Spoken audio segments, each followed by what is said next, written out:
Good morning, student. Today we discuss about the NCERT back solution.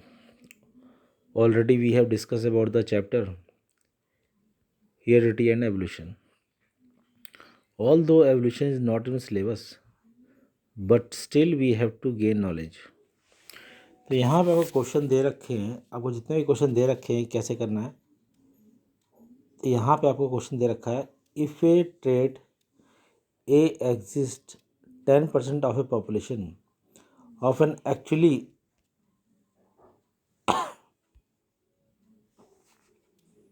actually population asexually reproducing species and a trait B exist of 60% of the same population। तो यहाँ पे calculation की total percentage 100 की होती है। तो 10% population वो है जो सेक्सुअली है और 20% वो है जो, ठीक है।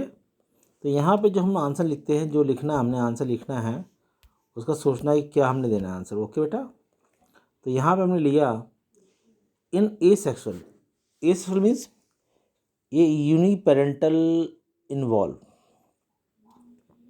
जिसमें क्रोमोसोम्स आइडेंटिकल रहेंगे, कैरेक्टरिस्टिक आइडेंटिकल रहेंगे और ट्रेट कैरेक्टर भी आइडेंटिकल रहेंगे। तो resulting the offspring are identical to the parents for the next having a step. However sometime the copying of DNA is not accurate, so they newly some variation giving rise to a new trait. कई बार क्या होता है बेटा कि अगर हम ए sexually trait कर रहे हैं तो ट्रेट करेक्टर यानी कि जेनेटिक करेक्टर सेम नहीं होते due to environmental condition, adaptation condition. So but when we undergo a sexually transmitted character both character are see in the next generation. Okay, तो उन्होंने दे रखा है। नेक्स्ट आपका दे रखा है यहाँ पे सेकंड, तो फॉलो करेंगे सेकंड को। How does the creation of variation in the species promote survival. कि अगर नेक्स्ट जनरेशन हो रही है तो सर्वाइवल के चांस क्या हैं। तो यहाँ कहते हैं कि species are adapted to survive in the particular habitat, drastic change in the environmental can disturb the habitat and prove fatal for the certain species. For example, there are many microorganisms that have inhaled freshwater ponds. If there is sudden increase in the temperature of water, it will kill the living in it. यानी कहने का मतलब ये है कि कोई भी living organism अगर नेक्स्ट जनरेशन में अडेप्ट कर रही है तो उसका डिपेंड करता है कि अडेप्टेशन कंडीशन क्या है। मान लो कि मैं लो टेम्परेचर में सर्वाइव करता हूँ, तो टेम्परेचर जब इंक्रीज़ करेगा तो सर्वाइव नहीं करूँगा। तो these are the question given you.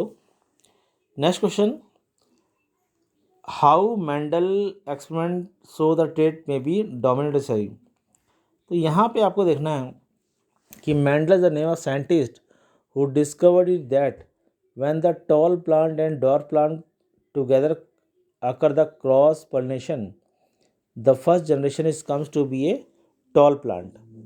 जब आपने दोनों प्लांट की क्रॉसिंग ओवर की तो आपका नेक्स्ट प्लांट कौन था, टॉल। तो ये कभी भी रिजल्ट जो बनते हैं that always comes after the experiment.